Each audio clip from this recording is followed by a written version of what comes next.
All right, how are you, everybody? It is Fern and Bowie here. Bowie is here enjoying a trachea. Yummy. As you know, we had a little trouble with him getting growly every once in a while. Still, he does it every once in a while when he gets a new toy or something.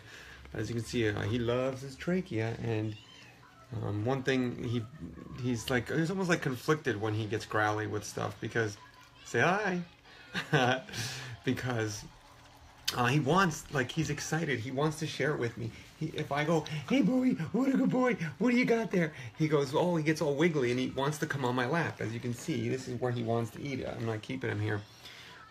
So when he gets growly, I feel like it's almost like he doesn't mean it. You know, he wants to just hang out. And this guy's a lap dog. So, hey, easy. He's frantically trying to get it all in. So it's good because he's coming around. You know, you could see he just wants to be with us, even when he's got something he likes, which is a good thing. Hey, Regina, how are you? He's getting big. That is definitely the truth. Let's see if I can get him. There's his butt. What are you doing? Yeah, he's making sure every last drop of that trachea goes down. So this is day 50. All right, I'm 50 days in here. And I just want to take a moment to kind of maybe assess the situation here. Now, in some of my past videos, I have gotten critiqued on how I never seem happy and how raising a puppy should be happy and everything. And yes, I agree with you, and it sometimes is. It really depends on when I shoot these videos. Like once a day, at least once a day, I should say. I love the guy so much, it just hurts my heart. At least once a day, usually more. I want to throw him as far as I can. That's it. That's how it is. So depending upon what state of mind I'm in with him, sorry, I'm trying to get better lighting here. When I shoot these videos is the kind of attitude that you're going to see here. So that's life with a puppy. You know, a lot of people, they all think it's going to be all, you know, yes, cuddles and everything. And in the beginning, you get a very nippy dog who's requires a lot of your time, and that's my biggest struggle. Is that I'm trying to juggle being a stay-at-home dad for my two girls. So I got to make sure they get up, they get breakfast, make their lunches, get them to camp, pick them up. Now we got to take showers tonight. I got to get them to whatever activities they have. That's a full-time job. Then I have my full-time job, which is dog training, my online businesses, and I have Bowie. So in juggling all that stuff, can really start to wear on me after a while, and that's why I feel a little burned out. So, you know, I'm trying to invest in him, so I'm giving up, making some sacrifices, giving up some things, but sometimes it comes at the expense of my emotional well-being. So this morning I've been trying to make it my habit to make Mondays kind of like, as usually when I do my assessments of my goals and make my plan of attack for the week. So I've been doing that at my gym, which is an awesome, amazing gym that has this great pool and everything. So my Monday routine is I go there and I do a swimming workout outside, which gets me outside and kind of refreshes me, baptizes me kind of. And then I take a quick dip in the hot tub, and then I start doing my assessment, and I have a mastermind call with a friend of mine, and we kind of talk about what we're struggling with and how to, you know, improve what we're doing. So it's been really good doing that there because my mind is clearer there, and I'm spending some time on me, which is something I haven't done in the last 50 days. Hey, don't even think about it. He's trying to get up on the table. Everyone's saying how big he's gotten. Yeah, he's gotten big, but what that means is he's now able to jump on things that he wasn't able to. So now, right, Bowie? Now, he flips around. There's my kitchen table. I could put anything on there originally, but now he's figured out how to get on the chairs and consequently get on the table. So that makes life a little bit trickier for management with him.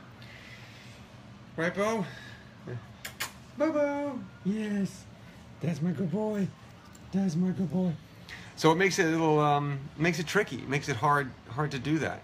Hold on, I'm just looking through this. Bunny, hey, how are you, Bunny? Appreciate my honesty. Yes, you know, I like, that's the point of this is I want to show you exactly what I'm going through, and that means the good and the bad. You know, sometimes it's the good and the bad of me, which means sometimes I'm grumpy.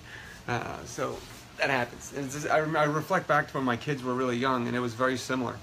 You know, I was not in a good place in the beginning because it was overwhelming and a lot of work.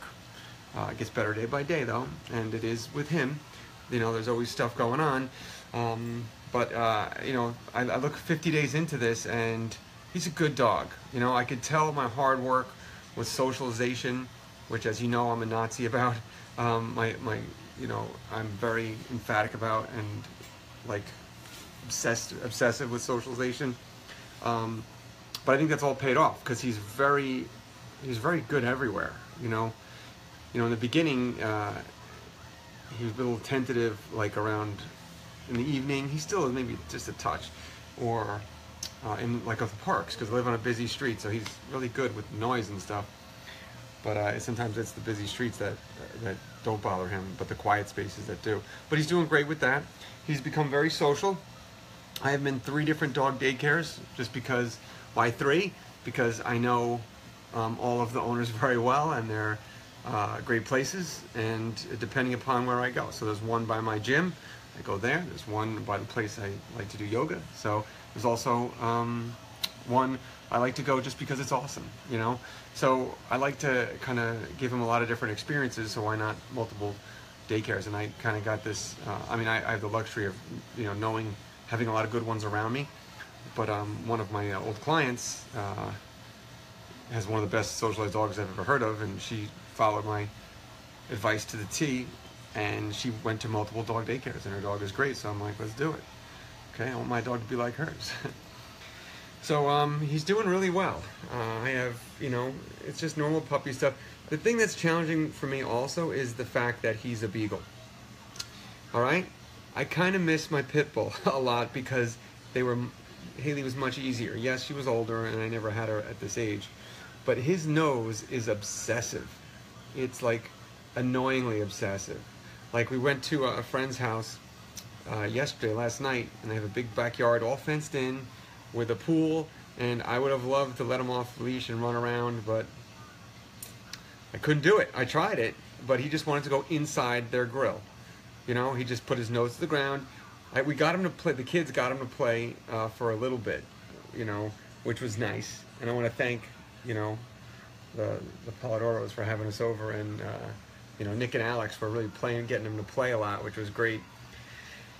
But you know what? He lost interest because his nose catches something else. And once he knew the barbecue was there, even though there was nothing there was food there from probably 3 years ago that he smelled.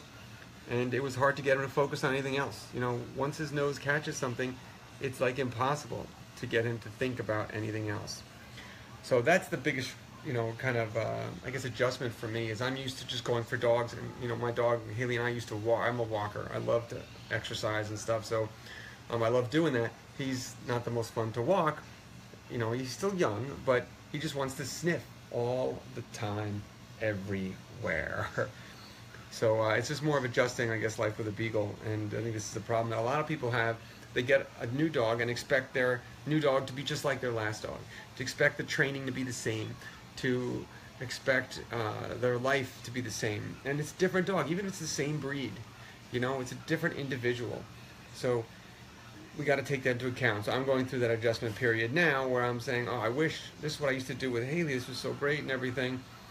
I can't do it with him. So how do I adjust? How do I adapt, right? Are we doing it? Yes, we are. That's right. Here's my boy. There's my boy right here. Yes, thank you. So when when he's in a good mood, when he's exercised, he's great. When he's feisty, he's a handful. But that's all. Yes, thank you. Thank you. But that's all puppies. Okay. So I think looking back 50 days in, I think we're doing pretty good. As good as to be expected. And the reason is I prioritized it and put a lot of time into it. So the thing is, it doesn't happen by accident. I think he's doing good, not by chance. I think it's because I prioritized it and I put a lot of time and effort into it, you know, myself and my family. And I think that's why we got a good little boy. So it's cool. So that's where we're at. Just wanted to give you the 50-day update. I'm happy with our progress for house training, by the way. We're doing good. We have one accident, I think, the last 2 weeks. All my fault, and we had such a streak going. I want to kill myself.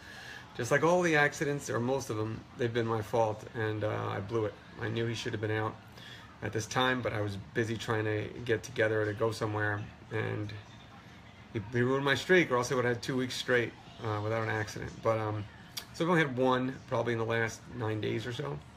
So that's good. He's showing me as long as I do my part, he's got it.